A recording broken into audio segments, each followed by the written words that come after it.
name is Pretty. I am joined by my guest Matt, and hopefully later tonight Barrett. Misfits. We'll be talking about campaign from our that happens Wednesdays at 8 PST noon Pacific time if you're normal and American. Says the only token American in the group. I live in America. America's normal to me. It counts. How American. Tonight we'll be discussing episode 8 of our campaign. Events leading up to it and probably going past it a little bit. Matt, since you're better at notes than I am, would you like to run us through a small recap? Hello, I'm Matt. I usually play Phoenix, our Fire Ganassi divination wizard, in the actual game itself. Tonight I'm in my much less interesting persona of just some English guy. Yeah, Session 8 was actually an interesting one. We were hoping to get a few more perspectives on it from the players, but routines being what they are and schedules misaligned. There's a decent chance we'll have people hop in through tonight, but we'll find out. So, at the end of the previous session, we were on our way to Eighthway. Just traveling along the road. We didn't really have a set goal yet. We were just taking Hope to the next place.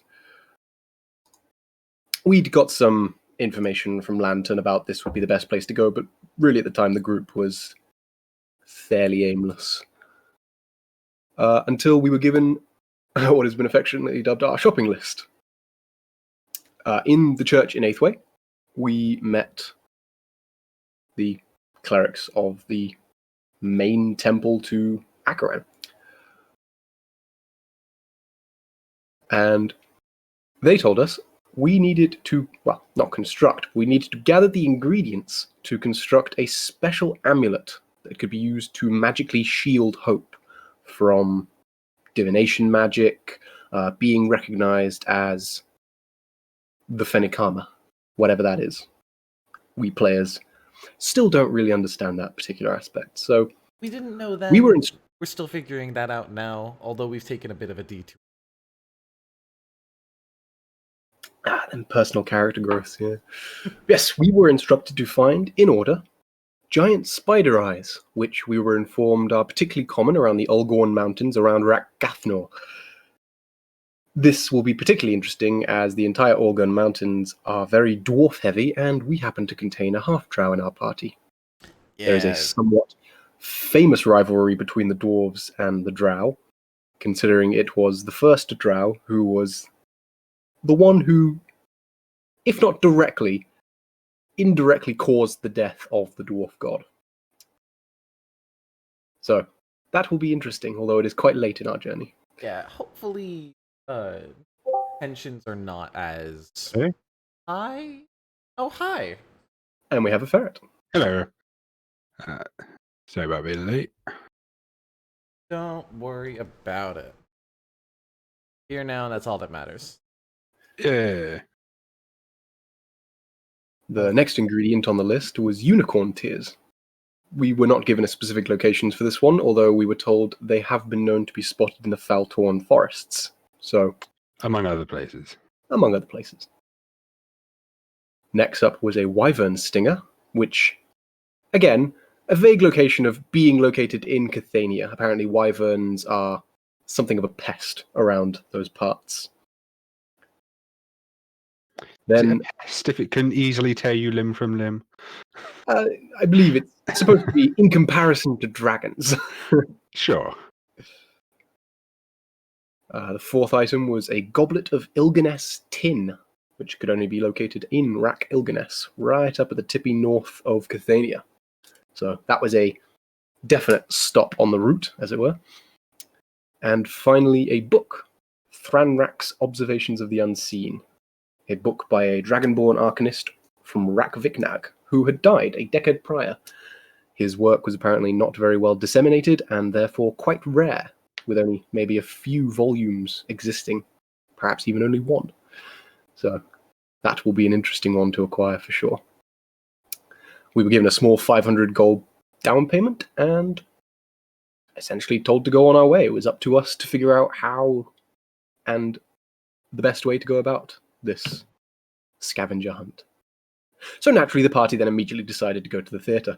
I mean, yeah, that's normal. You're no, in the city. Yeah, I believe the general consensus was most of us are country bumpkins. Let's go get some culture in us.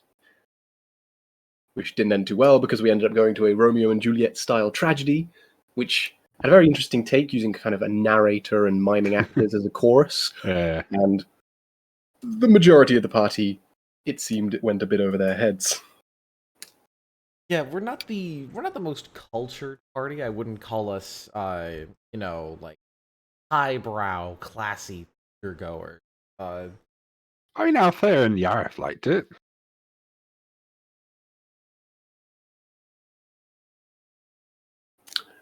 Yeah, and then we retired to the Roaring Lion, this week's Merryfall Association Tavern. And the next day we did a bit of shopping, picked up some essentials, some spell components, nice lovely diamond for a certain chromatic orb spell. It's really what happened after we left Eighthway that was the focus of this episode. Yeah, the exciting incident of a little bit of party tension, but also a bit more urgency on our particular quest. I shall leave this to the DM to explain. You had a tea party with Our some lovely interesting tea guests. party. There you go. Is that what you wanted? I mean, some of us had a tea party, yeah. Well, most of us had a tea party. One of us decided that they were not Too good for tea parties. I wasn't gonna say too good because I don't think that was entirely it, but not interested in particular guests that invited us. As our party moved along the road, we found an empty table and some chairs just sitting in the middle of the road, out of the middle of nowhere. No one in our party had any idea. No one in our party had any idea, no matter how hard they thought of like, oh, is this some sort of trap? What are we doing? Until visages of particular deities of our party came and had a chat with us. I believe it was Aizway and Tamalia? May. May. Yeah. It was going to mess the with god one of of those humans and Asmar, and the god of Tabaxis. I still think this funny because we don't technically have a Tabaxi in our party. I just happen to be... You were raised by one. Yeah. Mostly Tabaxi. Let's be honest here, the god of elves isn't going to show up for a drow. No. Where's the drow god? I'm sorry, you're in the wrong campaign for that. There is no Lolth here.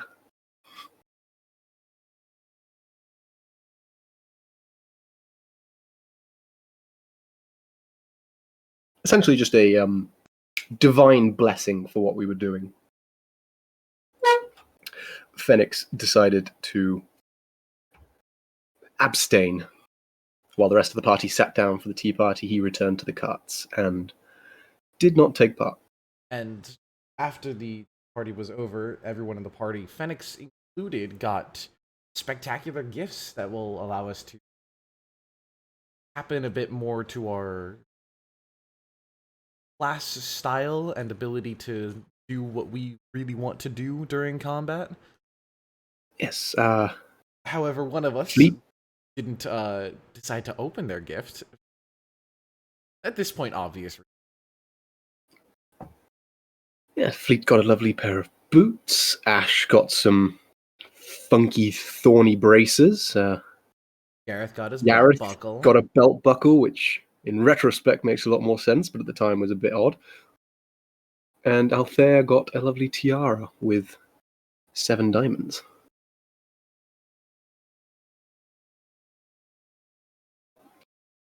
Phoenix nearly threw his gift away. It was only kept by Yareth and put in the cart.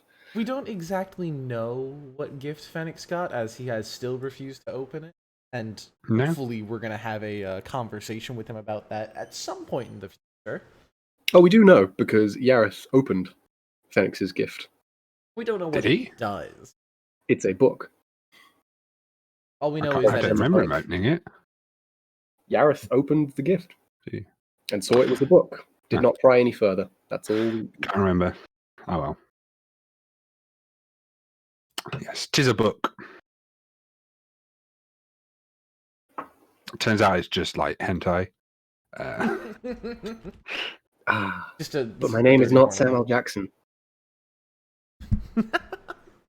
That's an obscure reference. Yes, but ultimately the gods essentially told the party that we were very important to world events, and were no clearer on what that meant. What we were supposed to And- do, what was needed from us, With that They tell bombshell, you some that things was, to help you stay alive. Was basically what they said, because you might not. Yeah.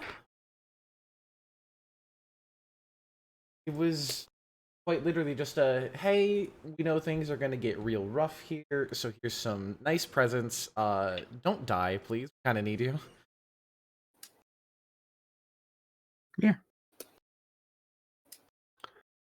yes, it was it a was, nice it tea was an party. interesting episode, and that was how it ended. It was a nice tea party. They did give us good food. We still are not fully certain on why Fenix didn't want his present. We have an idea of, like, Well, no one's asked him. No, they did. They asked me at the very next session. Well, you didn't go into you didn't go into the every detail. detail. You went into the general, oh, I'm a Gaecia, know the history. Our viewers might not. Yeah. So basically, Ganassi don't have any gods because they weren't made by them.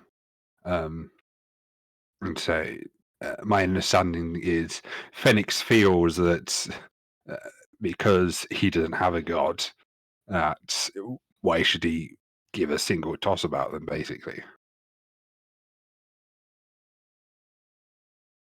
That's a part of it. Yeah. There are parts of it, The other other parts part of we it. haven't really delved into yet. It will be revealed later once our party works up the courage to figure out and ask Fenix, hey, Mr. Fireman with slight temper issue, what's this emotionally charged issue that not talking us about? I mean, I will say, session 9, very next session, there was a fairly frank conversation about Phoenix's refusal of the gift.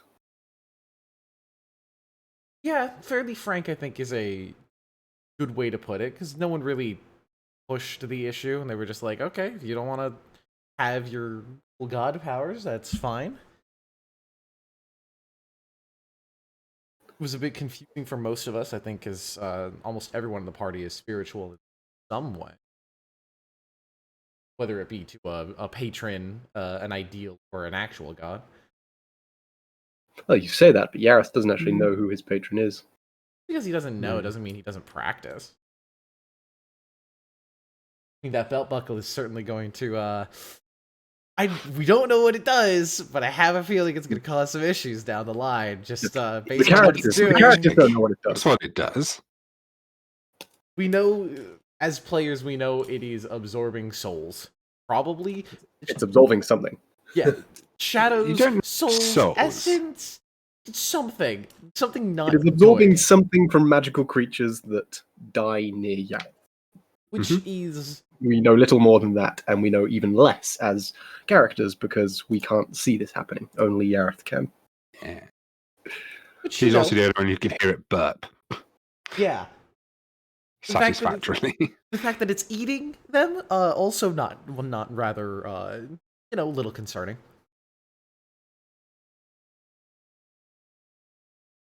Other than that, we know that Ash's gift, when activated, kind of creates these thorns dig into her skin. They appear to do her some damage, but also increase her abilities in turn. Fleet's shoes seem to give her a little bit of a speed boost. potentially other stuff that have yet to be They revealed, do a but we've lot of seen that. stuff. A little bit of extra defense. And we can go into your shoes if you'd like. please. The shoes have quite a few different abilities that I have to. Yes, they're one of the more complicated items. Yeah, I have to work around and. So basically, they have magic souls, and then while you're wearing them, you can change kind of the friction between the shoe and the floor. So you can make the soles like slippery as ice or sticky as honey, is what I put in the thing. And so basically, what Fleet has to do is they have to train using them to work out, ways and methods of making this useful, essentially. So she spends time, and then as she spends time studying them, she unlocks more abilities in different tiers, basically. So far, I've just gotten the basic tier 1, all of the. I am working towards. Have you? Yes, I've stuck in enough time to get all the I'll have to give you your tier 2 ones then. Yes, I need to start working towards those two. And it seems like all the items work similarly to this. As previously said, Yareth seems to devour something to charge up. Mm-hmm. Fleets requires use and practice. We don't know how Ashes were. Ashes are probably the. Ashes is just every tier she gets new abilities. Basically, when she reaches, she can choose to take some damage and then gain a certain number of abilities. Althea charges up when she heals someone. The diamonds across the tiara kind of light up with charges, although we don't know what they do. No. So after receiving our gifts, we continued on to Sword Turn, kind of the military college of Akaran, with a school of war magic and a lot of war-related industries. We didn't stick around too long, mostly kind of sightseed, stayed at the local Merryfall. We did. Well, you didn't like it because it was too uniform, basically. Yeah. Everything was too much the same.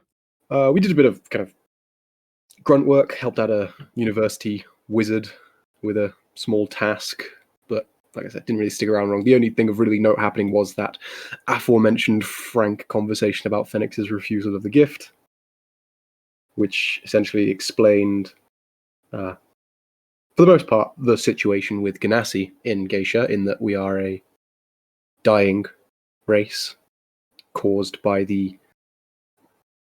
essentially the lack of elemental chaos left over from. Yeah, so to get deep into the lore, basically, before there was anything, there was the primordial chaos, which is basically just elemental magic, matter, everything.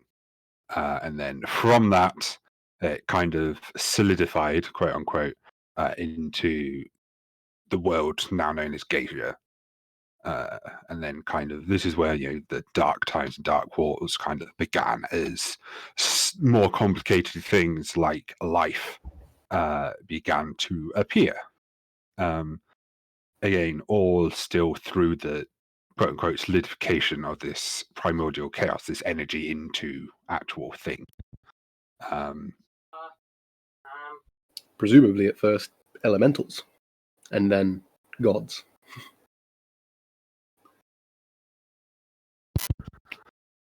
Sorry. Yeah, so it was initially kind of more base things. So it's, stuff that are typically more ancient in most D&D worlds. So giants, aboleths, and yes, elementals, stuff like that. And then obviously eventually along came the gods, who were also forged from this chaos, and then they basically won the Dark Wars. Which was a very long period of time. No one really knows how long. And obviously over that time, the amount of this primordial chaos stuff has diminished severely. And then the very first races that were made, or I guess creatures that were made through not the primordial chaos, were the races of the world that the gods made themselves, along with lots of beasts and stuff like that. See, that's interesting because by my understanding from previous descriptions, it was specifically Tuthok and the other gods who were using the elemental chaos to do these things, as in they were using it up to create ordered life and ordered Gaecia. They were actively using up the elemental chaos. In the manner of speaking, that their magic uses it, but it's more. Yes. Technically, by using their magic, they were using up the elemental curse, but it was what they made was intelligently created instead of manifested through this random energy creating things. And as a side effect of that, the Ganassi began to die out because we need the elemental chaos. Yeah, to an extent. There are many things that are no longer around because they needed a certain amount of elemental chaos. Prime example being the dragons. They would not survive, which is why Tuthok reforged them into the Dragonborn. For he himself went to sleep because he couldn't survive without the elemental chaos, at least not awake. But yes, Ganassi are dying out because they don't have it to feed off, essentially. Because they were genies back in the good old days. And then they've already been diminished by its lack into Ganassi. So yes, in a word, Phoenix doesn't pay much fealty to the gods because he doesn't have one, and they are actively killing his race.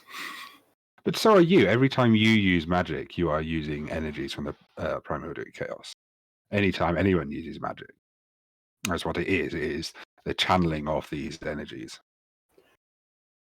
I imagine it's a case, though, of drop in a bucket versus Oh yes, it's a drop in the ocean, but versus godly acts of magic. Yeah. Difference between a regular Phoenix person's doesn't carbon create an footprint. entire race. Not yet, anyway. It's the difference between a regular person's carbon footprint and then, a mega corporation. Yeah.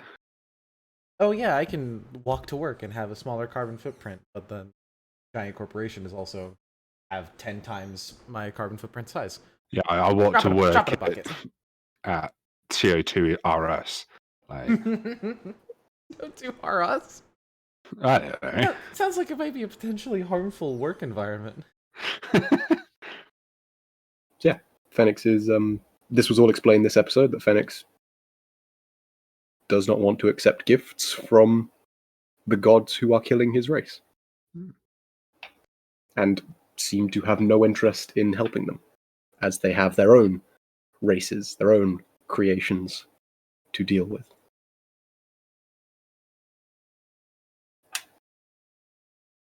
It's almost like it's surprising that he might have a certain empathy for a certain tiefling that comes up in later sessions.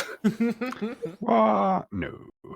Are you telling me that your character has empathy for other people who are in a similar situation to him? I don't believe it. That's not real. That's not real. No. Yes, other than that, Phoenix is capable of empathy. See, that's the part I don't believe. yes, other than that, we arrived in Kazmir, trading capital of Akaran, and we met Althea's mother. Yeah. It's a trading capital because that would actually be the capital. It's a gateway to Cathania. A big trading hub. Yes. Yeah, lots of the party spent the afternoon making pottery cups. We met Althea's family, and it was great. Her mom- one family. And we finally finished her delivery. And Althea's mom definitely doesn't have any issue, ASMA or anybody like that. Not at all. Not at all. Yeah, there were some weird vibes from Althea's mother. I don't think any of the party really figured out what was going on there. I think Fleet had a good idea. She rolled a pretty decent insight. She got a fair read on something's a bit funky here.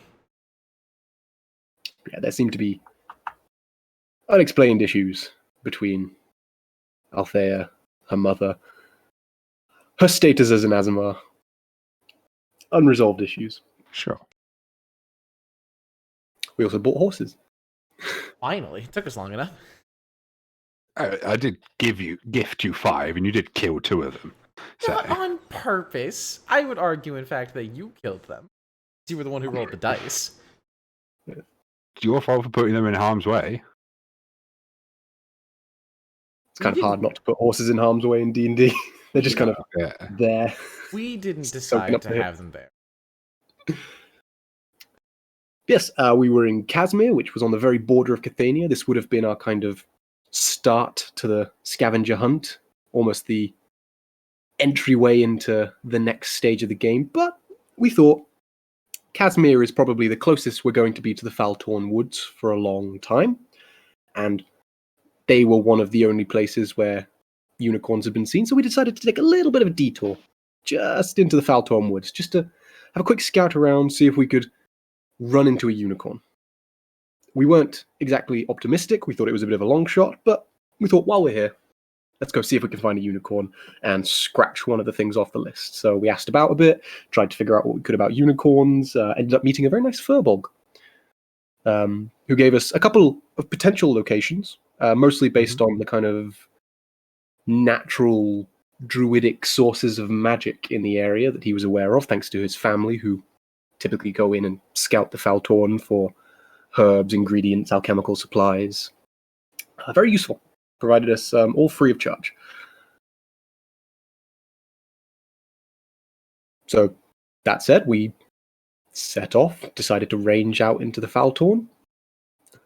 Early autumn, the whole woods were very vibrant with life. We couldn't take the horses, so the horses we had just bought, we left in the city. It was in the Feltorn that we discovered, well, not that we, as players, discovered another interesting factoid about Yareth. The first taste we had, not only of him being able to talk to animals in some way, not exactly like druid, hey, I'm going to talk to this animal, it's going to understand me, and I'm going to understand it, but more of a like a, hey, you get my general vibe, I get your general vibe. We also got our taste of his real question mark accent. At the time, certainly another voice or accent. A different one. They decided Irish twang. Although it did take come up again. Yeah. Well, it does. It did take a few sessions, seemingly, for Riley to settle the accent. I mean, that's player. That's not. No, I could never say that. Yeah, accents are hard. Accents are atrocious. Accents are difficult. Yeah. I barely sound like me a lot of the time. As someone who was recently taken to doing an Irish accent for a character, getting the right softness without like just going full potato farmer is a challenge. It's hard. Yeah. Although I'm sure Irish people would really appreciate that. That stereotype. I can say it. I'm half Irish. I can say that. Oh, that makes it all right then. You're half potato farmer? I'm half potato farmer. As long as you're not half potato. Only on some days. That would be much different. Yeah. Yeah. End of session 9 was our kind of aimless attempts wandering through the Faltorn, arriving at the various locations the Furbolg had pointed out to us. I believe a very, very, very deep ravine that Moat, Phoenix is familiar, briefly scouted, but quickly found it was just too far and eventually too hot to continue any further. We then went to a beautiful, very peaceful valley, which, while almost perfect for druidic magics, no sign of a unicorn. It was on our way to the third site, a supposed kind of great tree known for... Actually, I believe the way it was explained was it was a tree specifically planted by a druid in a previously blasted... planted by Fahir. Oh, by Fahir. I think we were just told so. A druid. or a powerful druid. I can't remember. Maybe we didn't come across it. A tree specifically planted to undo the effects of a blighted land. Well, make it from unfarmable to great for life. basically. Yeah. And it was on our way to that we heard noises ahead. Again, sent Moat ahead to scout, and Moat reported back that a group of dog-like hyena people had set up camp ahead with, of all things, a unicorn trapped by some sort of wooden stake cage. And that was how session 9 ended, with us planning on how to address the both turnaround in luck and unforeseen run-in. Complication. Yes, the complication of what we as players knew to be gnolls, but our characters had no such knowledge. Yeah, complication is a good word for it. It was certainly not what I expected to find when we were searching for a unicorn. What, a unicorn? Well, honestly, yeah. A unicorn handed to you on a platter, basically. Yeah, I really was expecting that we were going to search the woods. Nothing really was going to happen. The unicorn was going to be like something that comes along on our journey later when we're least expecting it.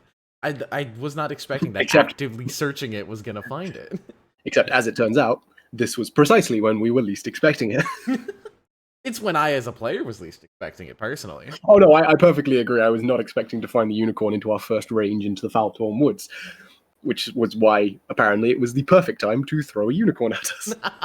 we were a little unprepared to deal with that scenario.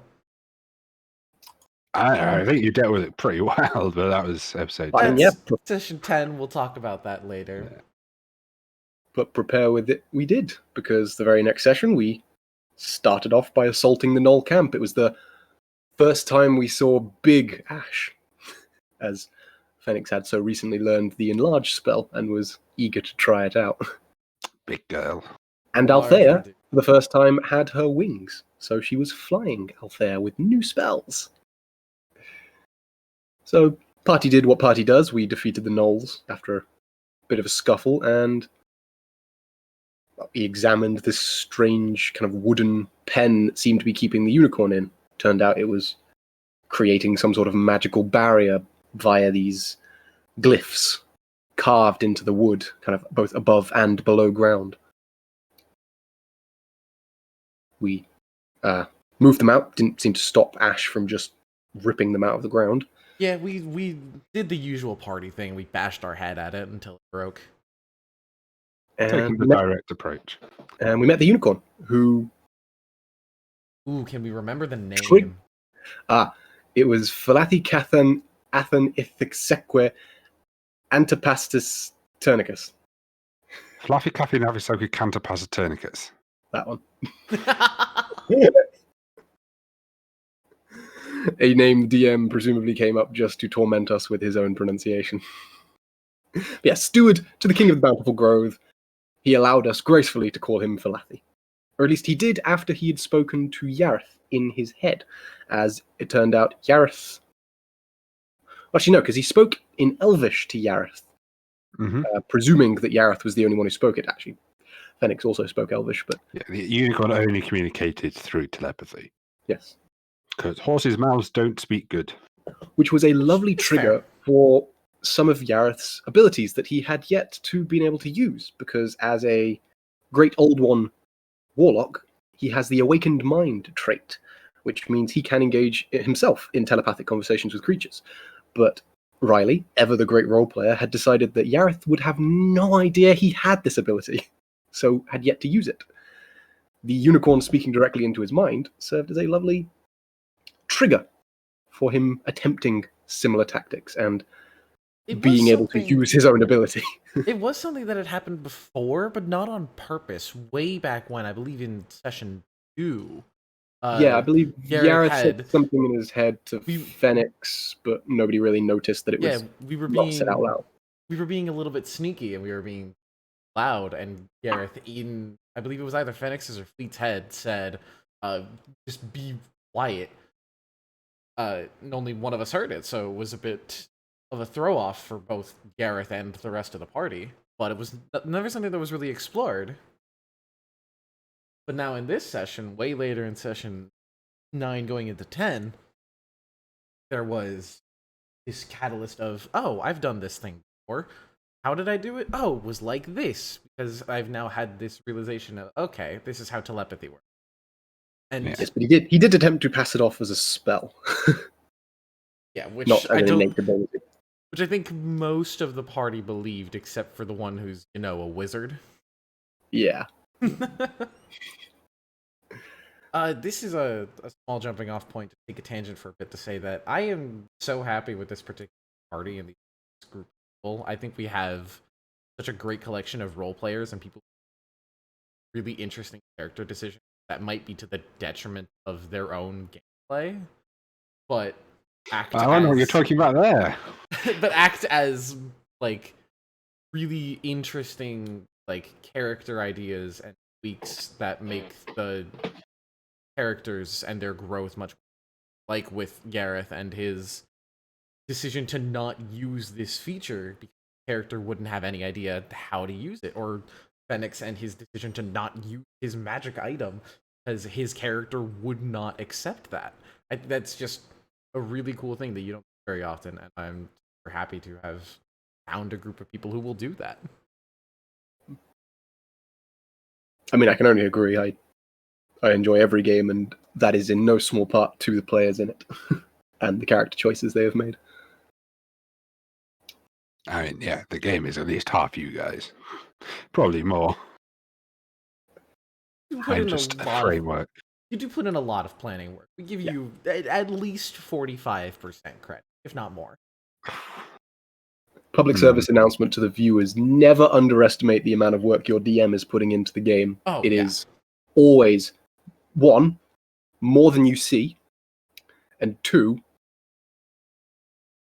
even if everything in the session was not planned by the DM, they are either rolling with it or improvising, and neither of those skills are easy. They should always be commended when you can improvise well. I'd always recommend commending rolling with it.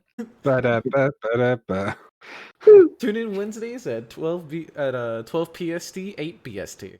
Oh no, this is still rolling with it. Well, this is Rolling Misfits. I believe we're on GMT. Rolling Misfit is the channel, and this is the show. Whereas the show for that is Gaecia. Yeah, and I said tune in Wednesdays. That's our other show. Yeah, both shows are rolling with it because that's the channel. And I'm giving us a plug. Yeah, so one of it's Rolling with It Gaecia and Rolling with It Rolling Misfits. Yeah. It's actually really fun to say. We are the Rolling Misfits. That is us. Yes, Falathi helpfully informed us that the King of the Bountiful Grove, a large, powerful tree that we had been heading towards, was corrupted, sick. Apparently through courtiers. Dryads, we kind of gleaned, or other woodland entities that serve this King of the Bountiful Grove. The Dryads were not the courtiers. The courtiers were the trees that the Dryads were attached to, and then the Dryads were their wives. Just nitpicking. Do love a good Dryad wag. Yes, so we agreed to help Falathi because, I mean, we'd found a unicorn and we needed unicorn tears. After Ash's proposal to just hit the unicorn till it cried, we thought maybe, just sticking with the unicorn, helping them out would probably lend better results. Yeah, maybe less of a we're gonna violently extort you for more of a let's be a little nicer. Let's favor for a favor type of deal. Yes, we travelled off to the Grove, and what followed was potentially the second real kind of sticking point between the party, when we were not so much confronted as we actually technically got the drop, although we didn't use it very well, by a demonic-looking humanoid figure in black steel armor with a double-bladed spear, who seemed to be, at least in part, the cause or helping this corruption of this large tree. Phoenix and I'm struggling to remember if Althea was agreed, although Althea might not have That's why, because Nat wasn't in that episode. Althea did not have a voice, but I'm fairly certain she would have also argued for a diplomatic option when dealing with this mysterious unknown figure. I was overruled. Violence ensued. We were faced by... wanted to have a chat with him afterward. Figured this is a bit pressing and doesn't appear that favor will have any effect on what he's of our tree. Yeah. Yes, First tiefling. We fought this mysterious demonic entity. As well as a bunch of recognized as a tiefling, I think. I don't think anyone did actually, because we kept referring to it as a half demon throughout the episode. So I believe that's what a tiefling is. A tiefling is a half demon. I know, but no, I don't think anyone identified it as tiefling. Maybe. I think I used the word tiefling. So yeah, we fought him and a bunch of corrupted dryads who all had this kind of demonic red sap leaking out of them. Yeah, they were demon dryads. I'm going to toot my own horn because Fenix absolutely slammed the guy with a portented critical upcast chromatic orb, which was he didn't appreciate that. A decent chunk of it. Yareth finished off the combat by using vicious savagery to better effect than I have ever seen that cantrip used. Punched better than I did. Yeah. You can't be dishing out the blows. But eventually, combat came to an end. Yareth, I believe, struck the final blow against our tiefling enemy, killing him. Much to Fenix's consternation that more and more of our problems seem to be behind us as corpses. We did wanted to figure out what his concerning act of his trying to corrupt, poison, destroy this tree. Again, things that we probably could have found out if he was alive, but didn't have the time to find that information. No, but throughout, the unicorn helped us. We very much had to keep it alive because it seemed to just charge in with reckless abandon. But we also discovered that Rashi, to be fair. Yeah, but Rashi's a barbarian. She's actually good at that. Tank. But we discovered that the grove itself was littered with skeletons, furbolg skeletons, specifically after a bit of investigation, each of which had been scrimshawed with these labyrinthine, impossible to follow glyphs and magical symbols. Fenix did try to examine one, but it was just beyond his skill. But need like five different magnifying glasses just all lined up to get in close enough. We did discern that these were the previous kind of stewards of the grove, furbolgs who were following in their god's path for his kind of commandments to protect the woods. Also, likely the furbolg we had spoken to's family, who had never come back. And throughout discovering the kind of wreck of the grove, the death of the furbolgs, the corruption of the tree and the dryads, and their necessary death, the unicorn did indeed shed a tear, collected by Althea. He shed multiple tears. Well, we collected one of them, and task one of our shopping list was complete. Fenix also collected a vial of the corrupted sap. We stayed for a bit, but ultimately decided we'd done everything we could here, and decided to leave. And that was the end of 10. Mysterious fluids increases. Wouldn't be a good wizard if he didn't have magical, strange fluids everywhere. Yeah, it's just the way you keep collecting them.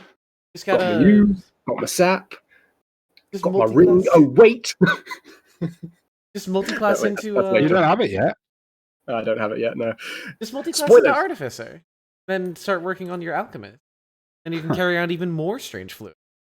Oh god, no! Artificer wizard is such a...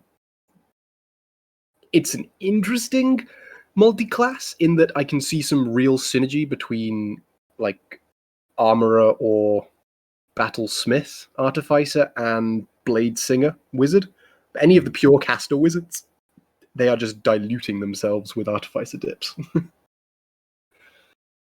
Artificer could probably benefit from a wizard dip just for the extra spells, but not the other way around. Well, that's from a purely mechanical standpoint. Although, fun, say, you know what? My celestial, like, warlock, despite having 8 wisdom, is gonna try and multi-class into cleric, because, that's just what they would do. They want to heal people. Except the mechanics of the game literally stop Literally you from doing disallow that. It would be It's not entirely good enough. upon DM discretion to be like, yeah, I'll let you get away with that. Multiclassing is a whole kettle of fish that could be multiple topics of conversation. Oh yeah. Different combinations, the effectiveness, some for just roleplay, some for mechanics, some for min-maxing, some for just that's a weird combo and I want to try it. I mean, Althea's a bard cleric. Which only works because she's leaning more into the cleric side of things and is already only dipping for the glamour bard stuff, which doesn't require the big charisma. Well, she's primarily a bard. That's her initial class. She only ever took one leveling cleric at the end of it. No, I believe she had 2 and 2 at one point. Nope. That's not what it says on her sheet. Huh. Bard 3, cleric 1. I believe she was only intending to take 3 in bard and go the rest of the way with Maybe, cleric. but But she probably took bard for the actually no. Would she have taken bard for the saving throw proficiencies? What are the saving throw proficiencies for a bard and a cleric? Dex and charisma, and then a cleric is wisdom and intelligence, I think. Pretty sure it's wisdom.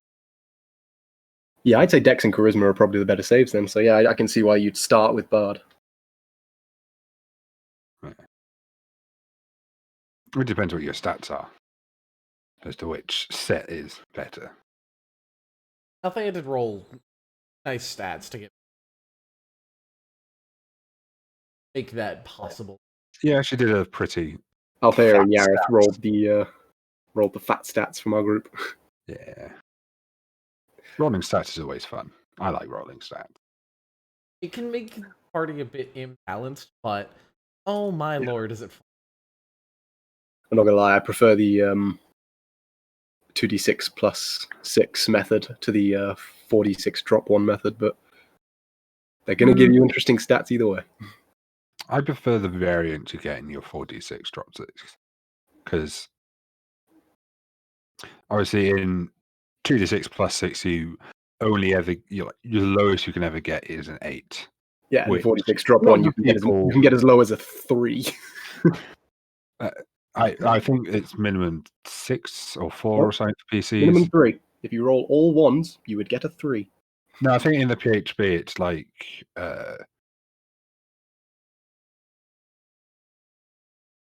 I have to imagine they did set a minimum because you could theoretically put a 3 into intelligence and not be a sentient creature. Exactly, yeah. I think there is some proviso. It's like, it's minimum 4 or whatever. Although, actually, to be fair, that would be hilarious because there are actually some advantages to having less than 4 intelligence. So if you were a barbarian and just decided, no, I'm going to make intelligence my super dump stat. Well, and there are like there's more than a handful of spells that can't affect you. Well, I mean, there are more than a handful of spells that just will not affect you. There are a couple of spells that require you to not have less than 4 intelligence. I do not think being immune to those spells outweighs all the other negatives. I don't know. Not having to save on Tasha City Laughter seems nice. Yeah, but there's so many other intelligence saves, and if you have an intelligence of 3, you could just insta die very easily to an intellect devourer. Just yes. One roll of a d4. Oh no, you lose intelligence. Oh well, I'm sorry, you're dead. Bye. Yeah, right. I would not recommend that. But it is an interesting idea to play around with. Ferret's seal of approval. Idea to play around with. Probably not one that Mm-hmm. But yeah, in the whole practice. multi-classing conversation could be when we finally caught up on the episodes. We could probably dive into a whole bunch of different topics about kind of more generic D&D conversations. But yeah, that one episode we just talked about Tasha's. I mean, Tasha's had just come out, and it was a very interesting topic. But yes, Yeah. I mean, we could revisit Tasha's now that people have had a better chance to absorb it and figure out what's actually in there and what works and such. There's like the variant class features is like people are hesitant about. And I'm just like, they're fine. They're They called don't really variant for a do reason. You much. Like they're just kind of there. Whereas Like, our society, you can change your fighting style once every 4 levels. Yeah, I don't really care if you take that or not. Like, whereas our society was just like, yeah, throw them all in wholesale, use it all, any variant feature you want. We don't care. We want you to have fun. Yes, that off-topic aside, the end of session 10's probably a good place to leave it. sure. Yeah. Next time we will be talking about session 11 and getting closer to catching up. I'm not 100% sure. I think I will, but I'm not going to make any promises. Scheduling is weird. Yes. Who knows what they're doing more than a week in the future? Like, Honestly, fair. organized people? Who are they? Imagine being You guys know what you're doing tomorrow? Yeah. I mean, a little bit, yeah. I imagine I'm going to wake up at some point. Yeah. Not going to place bets. All right, if that's all we have the time for tonight, thank you all for joining us. Thank you for being here with me, Ferret and Matt. I appreciate your company. And we will catch you all on Wednesday for our next episode of Gaecia. See you then. Should be tasty. Take care. Oh, wait.